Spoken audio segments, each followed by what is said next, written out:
అసలు ఎవరు Charlie Kirk? ఈయన అక్టోబర్ 14, 1993 అమెరికాలో జన్మించారు.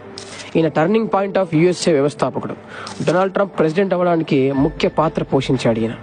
సెప్టెంబర్ 10 యూటా యూనివర్సిటీలో ఈయన ప్రసంగిస్తున్నప్పుడు ఒక దుండగుడు తుపాకీతో ఈయన్ని కాల్చి చంపాడు.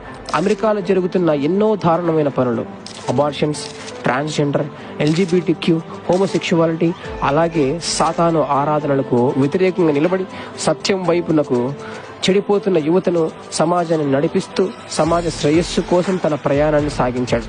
అనేక ప్రసంగాల ద్వారా అనేక మందికి ఉన్న సందేహాలను తీర్చి యువతను సత్యం వైపుకు నడిపించాడు. ఎంతో మంది విరిగి నలిగిన వారికి దేవుని ప్రేమను రుచి చూపించి వారిని దేవుని వైపునకు నడిపిన గొప్ప దైవజనుడు. ఈ ప్రయాణంలో ఎన్నో అవమానాలు, హేళనలు, ఇబ్బందులు ఎదుర్కొన్నప్పటికీ ఆయన ధైర్యంగా సత్యం కోసం, న్యాయం కోసం చివరి వరకు పోరాడారు.